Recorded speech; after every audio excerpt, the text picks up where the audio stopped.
was my journey in my teaching internship day. The view of inside the Cayetano Arellano High School. This is also our deployment day. The first class that I've observed. The pinning ceremony of College of Education.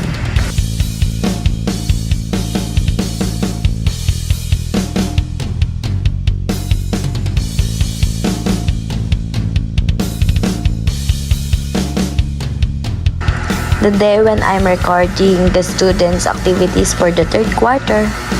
This is a Mappeman opening program.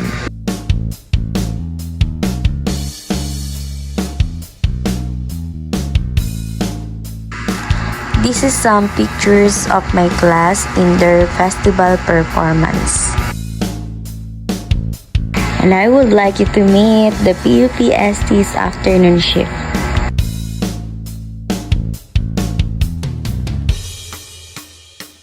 For the closing program, we STs have a production number.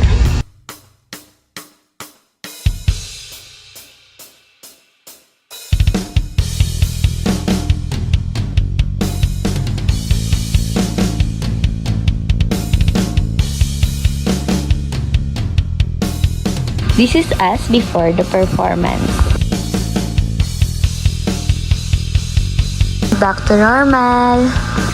But wait, there's an upcoming field demo, so we have to create a choreography.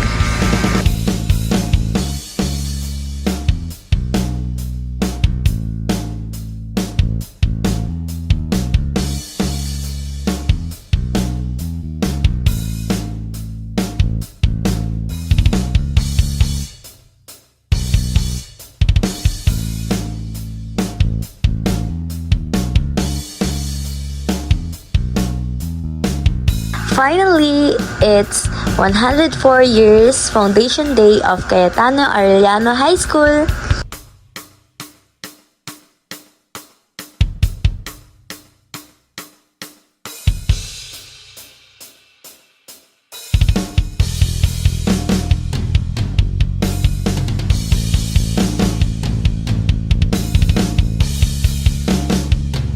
So this is us, the PLMSTs, after surviving as choreographers.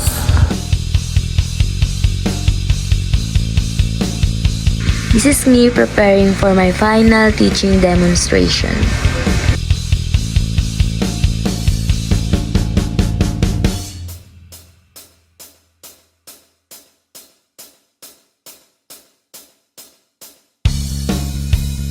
The most awaited day, my final teaching demonstration.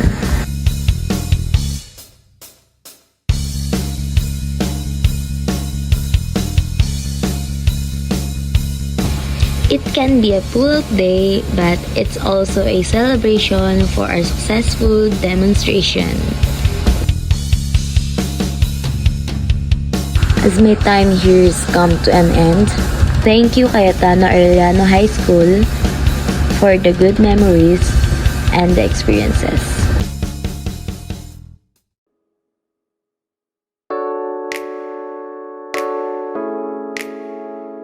A day in my life as a student teacher in Cayetano Arellano.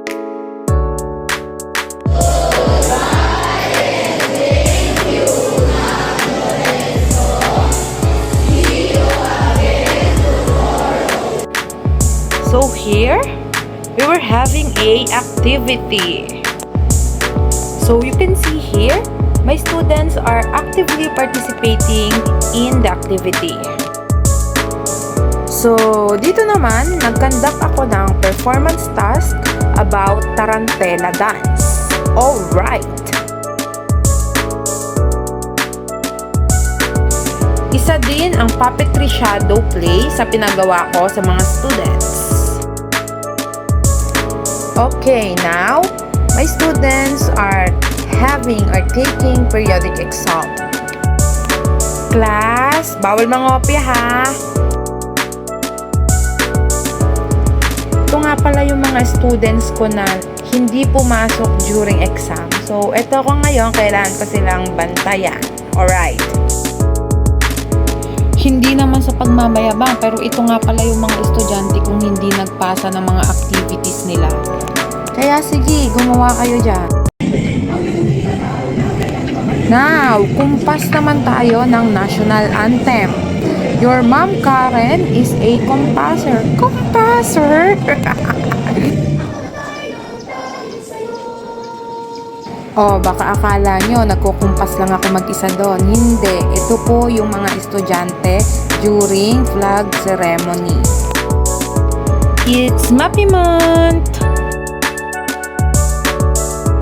So, during MAPI Month, nagkandak po ang school ng quiz bee, tawag ng tanghalan, and yung poster making.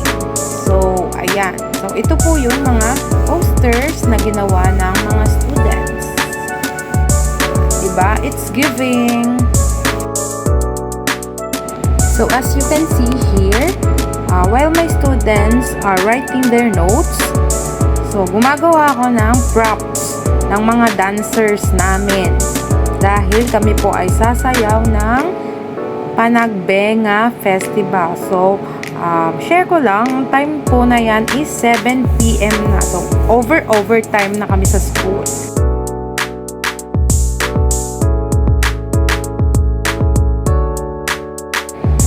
So, ayan no, kinareer ko na po talaga ang paggawa ng props. So, why not? Coconut, paknut, poknut.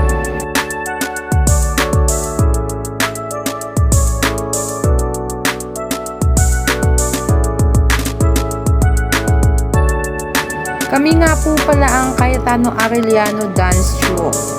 Charat! So, this is the day that the grade 7 will perform the Panagbenga Dance Festival. So, di naman sa pagmamayabang ha, kami ang nagturo niyan. Congratulations, grade 7. Proud si ma'am at si sir sa pinakita ninyo. Ang galing, ang galing-galing. 1, 2, 3, 1, 2, 3, sumakses!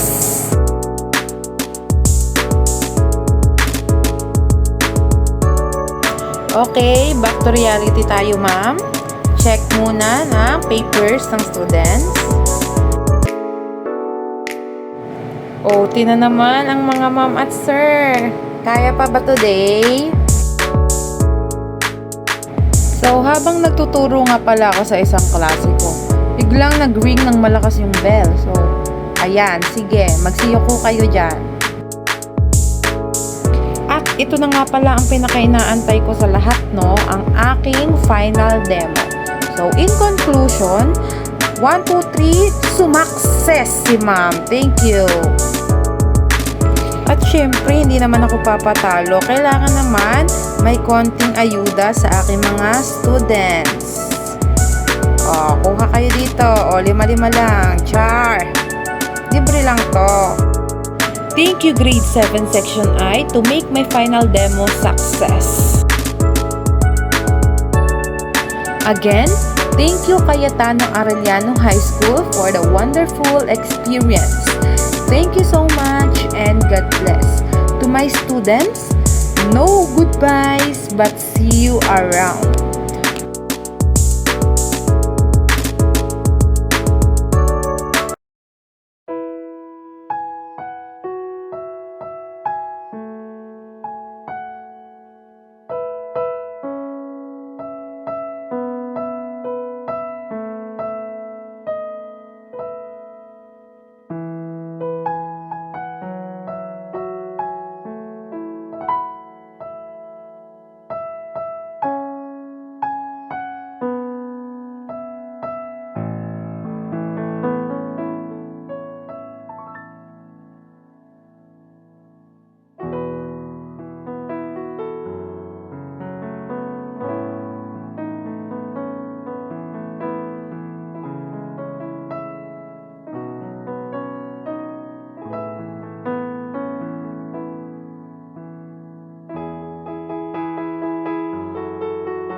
Hello guys! Ako nga pala si Sir Raymart Jacinto at isa akong student teacher sa kursong Bachelor of Physical Education at kasulukuyang nag-aaral sa pamantasan ng lungsod ng Maynila sa Intramuros, Manila. Ako ay na-deploy sa Cayetano Arellano High School bilang student teacher ng MAPE at ang aking cooperating teacher ay ang master teacher ng MAPE Department na si Ma'am Lea S. Olmos. Marami akong napagdaan ng hirap sa buong internship ko dito sa Arellano. Sa simula ay syempre, nangangapa pa. Ngunit habang tumatagal naman, ay nakakapag-adjust ako. Na-realize ko dito kung gaano kahirap maging guro dahil napakalaking sakripisyo ang kanilang binibigay sa kanilang mga estudyante. Gabay, oras, kaalaman, pagmamahal, at pagiging pangalawang magulang ang kanilang iniaalay upang magkaroon ng tiwala at sapat na kaalaman ang mga bata na magsisilbing mga pag-asa ng bayan.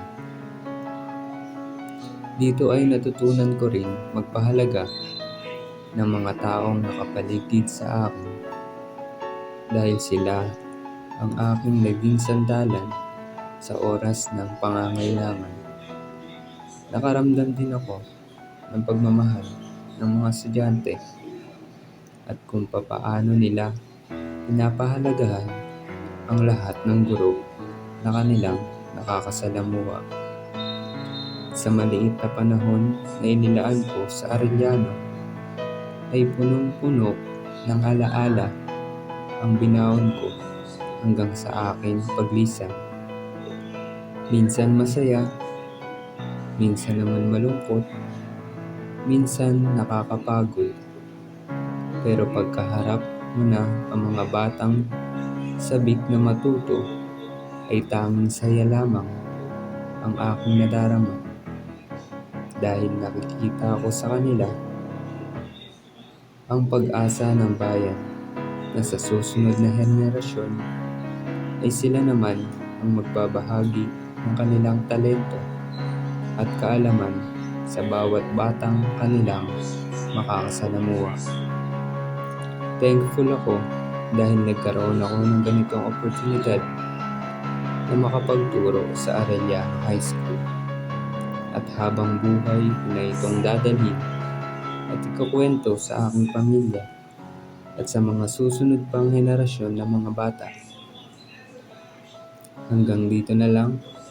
Muli, ako si Sir Raymart Jacinto at ako ay isang proud student teacher ng Arellano High School.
During my internship as a student teacher for MAPE in grade 8, I gained invaluable insights into the teaching profession, particularly in the areas of music, arts, PE, and health. This experience allowed me to apply the theoretical knowledge I had gained in my coursework while developing my skills as an educator in a real classroom setting. One of the key takeaways from my internship was the importance of planning and preparation. I learned that a well organized lesson plan is crucial for keeping students engaged and ensuring that learning objectives are met. This lesson extends beyond MAPE. In fact, effective planning is essential in all subjects. I quickly realized that thoughtful preparation helps foster a smooth and productive learning environment. Another important lesson I learned was the value of reflection and feedback. After each lesson, I took time to reflect on what went well and what could be improved. Seeking feedback from both my cooperating teacher and the students helped me refine my teaching methods and better adapt to the specific needs of my students. This ongoing process of self-assessment was vital in enhancing my teaching skills and fostering a deeper connection with the students.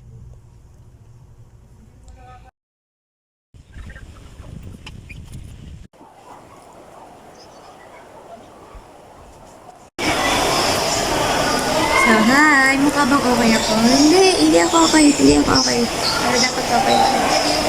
Inaantok na ako. Ganito po ako pag ganitong oras. Mag-isa na lang ako dito sa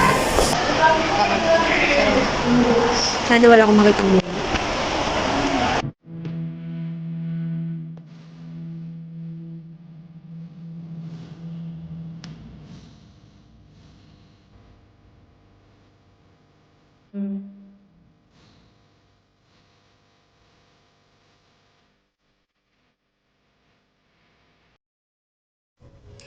My OJT experience as a student teacher in MAPE for grade 8 was both challenging and rewarding.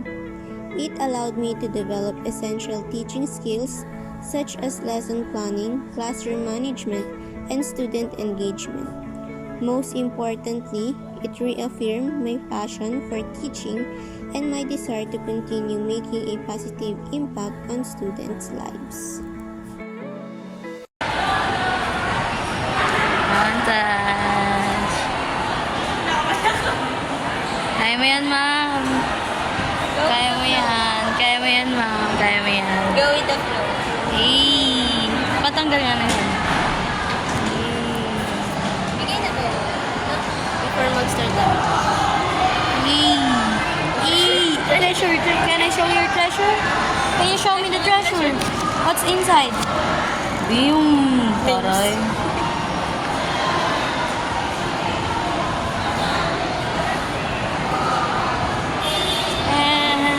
Bye-bye! Hello, my name is Jomar Esquilio, and I am from Bachelor of Physical Education 4-1. And in this video, I'm going to share with you ang mga karanasan na meron ako as a student teacher from Cayetano, Arellano High School. Being called as a sir or teacher is already great privilege na para sa akin. No? Kasi although natatawag ako niyan sa trabaho ko, Sir Jom, Boss Jom, pero iba pa rin yung pakiramdam kapag estudyante mo rin tumawag sa'yo. Kung katapusan ng third quarter, doon na ako pinakilala ng city ko sa mga student niya. Ako kinabahan nun nung pinakilala ko, pero I feel challenged kasi nakita ko na may mga estudyante talaga na sa estudyante na ni sir, nakikita ko may mga talagang hindi nakikipag-cooperate and then talagang walang respeto. So actually, ang hahawakan ko or nasign lang ako ni sir sa 3 periods niya, yung last 3 periods niya. But because of maaga ko natapos yung mga lesson plan ko, binigyan niya kasi ako ng agad ng copy ng mga PowerPoint na kung saan nandun yung mga lessons nila. So ginawan ko na agad yun. Kaya dahil nagawan ko agad, natapos ko na, naubusan ako ng gagawin. Dapat ayun yung gagawin ko every first and second sub na. Natapos ko agad. So, ginawa na, sir, binigay niya na sa akin yung buong klase niya. And hindi naman ako na-burden. So, actually, mas natuwa ako kasi sabi ko, mas mararanasan ko kung paano maging isang teacher. Hindi pala basta-basta yung pagiging teacher kasi ang daming load, sobrang dami talaga. Tapos may mga estudyante ka pa na hindi nagpapasa on time ng mga activities nila or ng mga pinapagawa mo sa kanila. Although magpa-quizzes ka, hindi nila nagagawa. So, ang hirap din naman na lagi mo silang isisiro. So, bibigyan mo na lang sila ng chances na i-retake yun para mahabol nila. Pero dahil kakabigay mo ng ganung chance, so may times na talagang babalikan mo ng babalikan sa tumadami yung trabaho mo. So, ayun yung napansin ko. Pero sabi ko, I'm willing to experience this. No? Kahit na working student ako, may work na ako. I'm willing to experience that kasi sabi ko, matututo ko dito. So, kina-question ako ng ibang mga teachers sa faculty na yun. May natututunan daw ba ako? And then, I said, yes, of course. No? Although, hindi naman ako alam ni Sir, ito yung discount ng city ko. Hindi niya lahat dinidiscuss sa akin. But, kapag may question ako, and then lumapit ako sa kanya, sasagutin niya. And then, hinayaan niya ako matuto sa experience ko. Isa sa pinakamagandang bagay na natutunan ko sa city ko is yung huwag ka masyadong maging maigpit o maging sobra sa disiplina. Bagkus bigyan din natin ng time yung students natin to enjoy the class. No? So, yun, sometimes, kapag naging mabait sila, maging maayos sila, naging mabuti sila, I give them reward na pwede silang maglaro ng basketball, badminton, volleyball, kung ano man yung sports na nais nila. Siyempre, kasamahan ko sila sa field. And then, mas na-enjoy nila, mas niyakap nga nila. No? And then, naalala ko nung first na nagsimula yung klase, yun, sinimulan ko talaga, simula ng fourth quarter, binigay na sa akin ni Sir yung full authority sa class. So, ginawa ko agad is, nagbigay ako ng rules na dapat nilang sundin and dapat nilang iwasan sa loob ng klase ko. And then, meron akong mga rewards like, kapag syempre kapag mabait ka or nagpa-participate ka, nag-recite ka, lagi ka may +1, tapos yung leader nila nilalagay sa 1 point. Pag magulo ka, maminusan ka nila ng mga leader. Pagka okay ka, nag-recite ka, tapos nagpa-participate ka, meron ka plus. Tapos yung mga plus na yun, pwede mong gamitin para madagdagan yung mga points mo sa quizzes or sa mga, kapag mababa yung exam mo, ganun. So, ayun, mas na-encourage sila na mag-aral talaga. Kasi nakita nila na lahat ng binibigay nilang effort sa klase ko is na-appreciate, talaga may bunga. And then, ayun nga, di ba, nung sa demo ko, ito yung pinaka-importanting araw sa akin, no? So, dito kasi, actually, alam ng mga teachers ko yan, tsaka mga classmate ko na hindi talaga ako may effort. And then, ayun nga, natalakan ako ng girlfriend ko na dapat mag-effort man lang ako. So, ayun, tinulungan niya ako. Nagawa kami ng mga prizes, nagawa kami ng instructional materials. Dahil sa tulong niya, mas napaganda ko yung mga yan. Improve ko yung yung kalaman ko tungkol dyan. Then, mas na-enjoy din ng mga estudyante ko. So, ayun nga, sa demo kasi is random recitation lang ako. Hindi ako masyado nag-prepare. In-aware ko lang sila na may demo sila. And then yung topic nila, karugtong diniscuss ko nung Kasi yun, honestly, during demo, hindi ako kinabahan. But, nakalimutan ko nga na parang nakalimutan ko nga na nagde-demo ako. Kasi nag-go with the flow lang ako. Tapos talagang na-enjoy ko yung pagtuturo. After all those things na dinaanan ko kasi ST, napakarami kong gusto i-share pero mag-maiksi lang oras natin. So, sa dulo na ito, nakita ko na hindi pala basta-basta maging teacher. No? Nung una ayaw ko kasi baka para maliit yung income. Pero mas niyakap ko pa rin itong trabaho na to. Kasi alam mo yung feeling na nagiging parte ka ng pag-grow ng mga estudyante para mas mahubog yung kaalaman nila at kakayahan. Mas mabot nila yung dreams nila sa buhay. Alam mo yung magiging inspiration at motivation ka sa kanila. Kumbaga, bilang teacher, hindi mo kailangan maging mayaman o maraming marating sa buhay para irespeto ka. Kailangan mo lang puso at pagmamahal sa landas na tinahak mo bilang isang guro para gabayan yung mga estudyante mo. Gabayan mo sila ng abot sa makakaya mo at masiguradong natututo sila sa iyo at nabibigyan mo sila ng inspirasyon para magtagumpay sa buhay. At ayun ang talagang isang malaking check and big respect sa mga teachers. So maraming salamat sa CHS and then sa PLM for this kind of experience na naranasan ko as a practice teacher. Thank you and God bless. Hi everyone, this is Michaela Evardo and come join me on my journey as a student teacher at Cayetano Arellano High School. Let's go! First things first, we went to Dr. Dureds para magpapirma at makapag-start na ng aming internship. Let's go! So, ayun nga po, no, first day ko pa lang sinubok na agad ako ni Lord. Sira yung aking shoes. Siyempre, nagpaalam ako sa city ko na kung pwede mag-crocs muna ako. So, sa aking first weeks po, hinayaan po muna ako ng city ko na mag-observe sa kanyang klase. Hindi niya muna ako sinalang basta-basta. Pinakita niya sa akin kung ano yung mga classroom routines niya and kung paano siya mag-handle ng mga students either sa classroom or outside the classroom kapag may mga PE classes po. And every after class ni Sir, meron siyang mga pa-quiz. So, nagbo-volunteer ako na kung pwede, ako na lang din yung mag-check para masanay din. And after weeks of observing sa klase ni Sir, ako naman yung nag-handle ng 5 sections ni Sir. So, kung ano lang din yung routine ni sir sa klase at kung paano siya mag-handle ng estudyante, ganun lang din yung ginawa ko. Pero syempre, ako bilang isang student teacher, nag-come up din ako ng aking ways kung paano ko mas makukuha yung attention ng mga students ko. Kung paano nila ako mas re-respetuhin bilang isang student teacher, kung paano ko sila mas matuturuan at kung paano sila mas makikinig sa akin. Hindi naman ako bago sa pagtuturo o paghawak sa mga bata, pero ito ang masasabi kong most memorable. Dahil lahat ata ng pagkatao ko ay nailabas ko. Ikaw ba naman 5 sections turuan mo araw-araw eh. Sabayan pa ng mga sobrang babait na mga bata. Dito ko rin mas napatunayan na ang mga teacher ay hindi basta teacher lang.